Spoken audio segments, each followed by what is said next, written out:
Hai guys, welcome to my channel Supra Joy.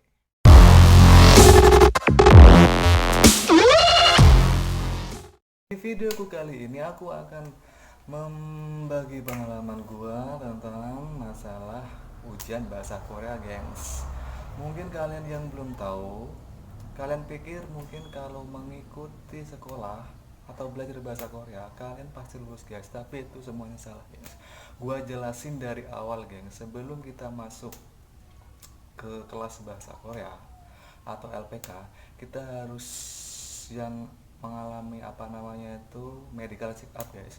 Kalian harus medical di tempat yang tentukan, guys. Kalau hasilnya medical kalian positif, kalian tidak bisa ikut, guys. Kalau hasilnya negatif, kalian bisa mengikuti kelas bahasa Korea, guys. Dan tidak berhenti di sampai itu aja, guys. Kita harus belajar bahasa Korea minimal 6 bulan. Ingat, 6 bulan. Kalau tahun itu, 1 tahun itu, waktu kalian belajar itu ada ujian. Kalau tidak ada ujian, terpaksa kalian mengulang ke tahun depan lagi, guys. Nah, minimal 6 bulan itu kita belajar bahasa Korea. Terus kita mengalami yang namanya pra pendaftaran. Setelah pra pendaftaran, kita baru verifikasi data-data kita untuk dijadikan apa itu kartu ujian, guys. Setelah kita verifikasi data-data, kita akan dikasih yang namanya kartu ujian, gengs. Untuk mengikuti ujian itu kita harus membawa kartu. Kalau tidak membawa kartu, kita tidak bisa masuk ke ruangan, gengs. Dan setelah kita dijadwalkan akan mengikuti ujian, kita harus mempersiapkan mental kita, fisik kita. Pokoknya persiapkanlah mental kalian, gengs. Karena ujian Korea itu sangat-sangat berat kali, guys. Mungkin yang sudah pernah mengalami ujian Korea itu, mungkin kalian sudah bisa merasakan seperti apa yang gue rasakan, gengs. Ingat, gengs, ujian bahasa Korea itu beda banget sama ujian-ujian yang lainnya seperti masuk PNS atau ujian sekolah. Itu beda banget, guys, karena jumlah kuota ke Korea itu sangat minim sekali, gengs. Bayangkan, gua dulu pernah ikut itu kuotanya cuma 7.000, gengs. Yang ikut berapa? 32.000, gengs. Bayangkan berapa persentasenya. Buat kalian yang cuma mau iseng-iseng aja, gua saranin mending mundur aja, gengs. Karena pesaing-pesaing kalian itu wah luar biasa, gengs. Apalagi yang daerah Jawa Timur, gengs. Karena gua di Jawa Tengah, orang Jawa Tengah alias Kendal, Semarang. Gua ikutnya itu ujian di Semarang, gengs. Jawa Tengah itu meliputi dari ya, Jawa Timur, Bali itu termasuk, gengs. Dan di Indonesia itu yang ditunjuk oleh BNP itu tempatnya ada dua, gengs. Jawa Tengah sama Jawa Barat, gengs. Itu. Dan gua waktu ujian pertama itu gua ditempatin di BNP 2 TKI yang berada di apa itu namanya, Budak Payung, Semarang, gengs. Disitulah awal gua berjuang, gengs.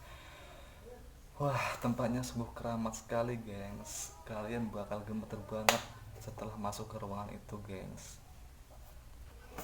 Dan pengalaman gua, asal kalian tahu, gengs, Korea itu bener-bener susah banget, guys. Nyatanya gua sendiri yang mengikuti ujian Korea.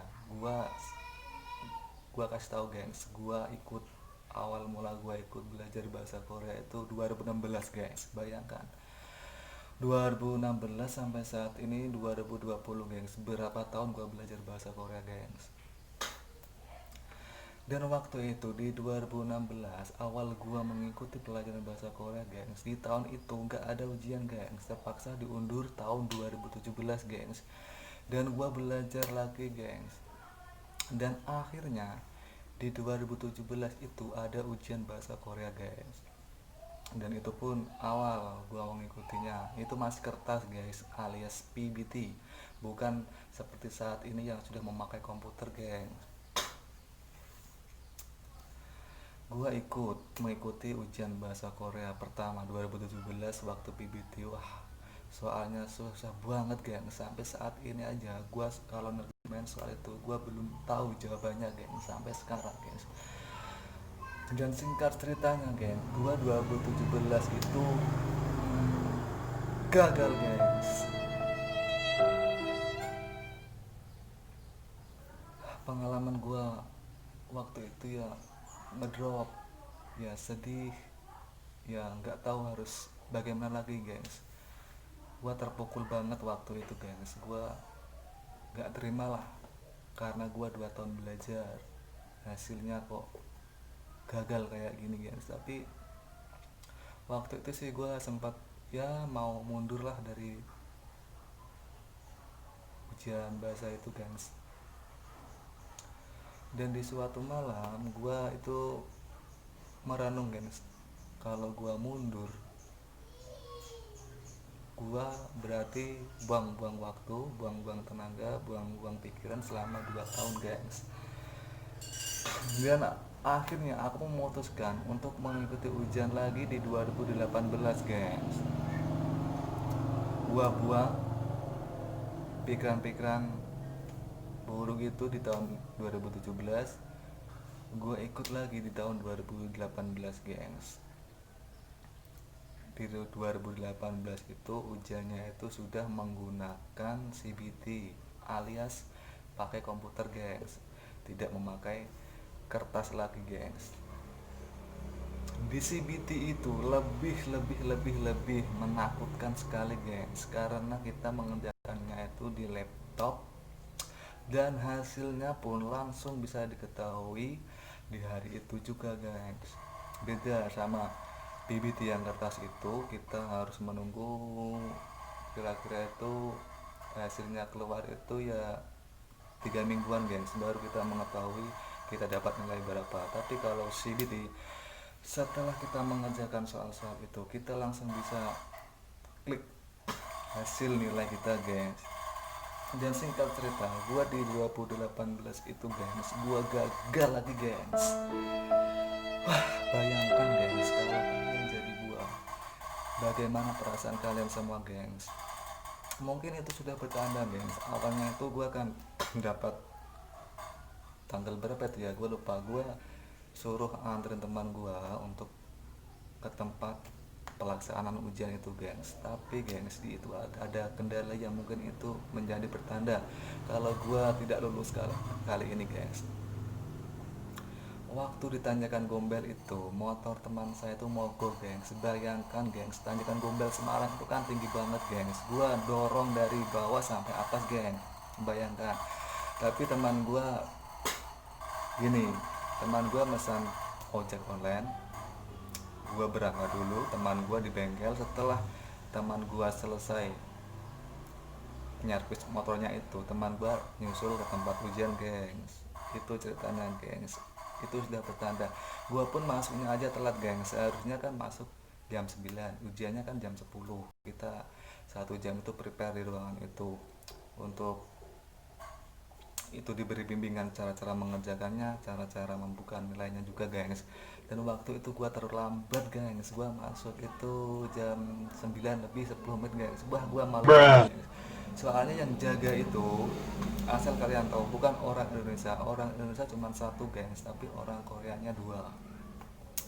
Dan waktu gua mau masuk ke ruangan, orang Koreanya itu sudah di depan pintu gengs. Waduh, gua bingung, gua mau ngomong apa. Kalau gua nggak ngomong ntar nggak boleh masuk. Dan akhirnya terpaksa gua ngomong begini gengs, nunanen cigamen nia neo dan gewasengga. Dan beruntungnya geng, si Nuna alias mbak-mbak Korea itu baik hati gengs, dipersilahkan duduk gengs.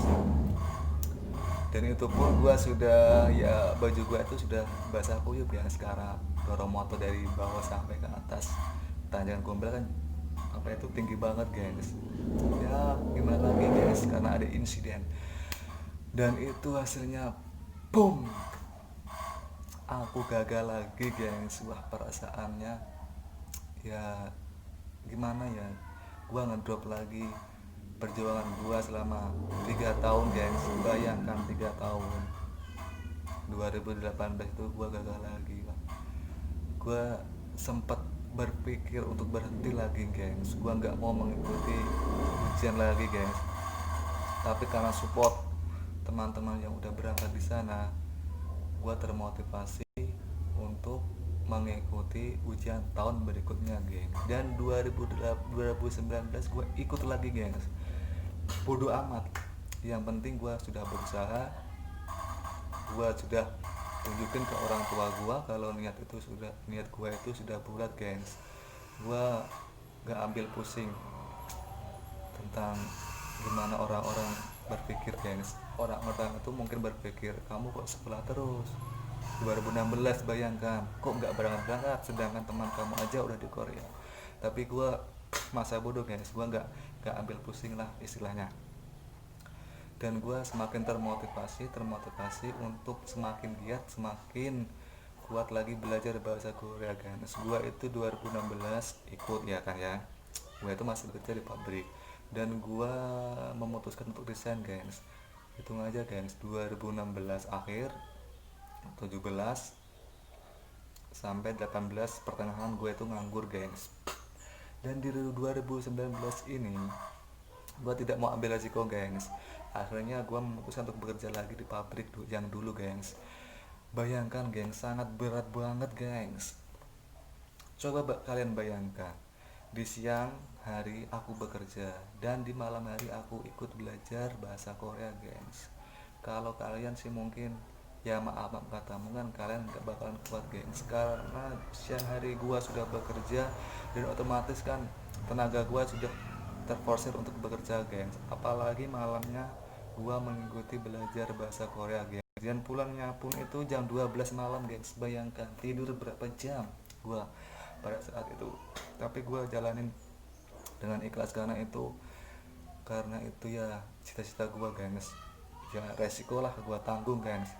2019 gua bekerja sambil belajar dan akhirnya di tahun itu pun ada ujian bahasa Korea, gengs. Gua ikut lagi, gengs. Dan singkat cerita, akhirnya sebentar, gengs. Soalnya itu pun beda banget, gengs. Padahal di 2018 itu soalnya mudah-mudah, tapi kenapa kok saya nggak lulus? Dan di 2019 ini soalnya sangat susah banget, gengs. Gua hitung aja yang gua nggak bisa ngerjain itu ada 7 soalan lebih, gengs. Tapi gua pede aja, gengs. Gua istilahnya itu ya tebak-tebak buah manggis, guys. Kalau benar ya syukur, kalau nggak benar ya sudah, guys. Dan akhirnya cerita, gua klik hasil nilai ujian gua dengan ya gua sambil tutup mata gini, gengs. Gua pun layarnya itu yang tengahnya itu gua tutup sama telunjuk jari dan hasilnya 1, tengahnya gua belum tahu dan belakangnya itu 0, gengs. Gua giniin, gengs, ini separuh kan gua sudah lihat ini 3 apa 8. Kalau 130 gua nggak bakal lulus, gengs. Kalau 8 ya gua lolos otomatis. Dan gua gua angkat dari telunjuk gua, gengs, dan boom, nilai gua 180, gengs. Wah, gua sangat bersyukur banget, gengs. Akhirnya gua lolos juga di tahun 2019, gengs. Gua bersyukur banget kepada Tuhan, gengs. Mungkin Tuhan itu melihat gua merasa kasihan, gengs, karena gua sudah 3 kali mengikuti ujian bahasa Korea, gengs. Ya udah, mungkin segitu dulu ya, gengs, ya pengalaman gua mengikuti bahasa Korea. Gua bakal sambung di video berikutnya, guys. Jangan lupa like, jangan lupa komen, dan jangan lupa subscribe. Ingat, guys, subscribe itu gratis, guys. See you next video. Bye.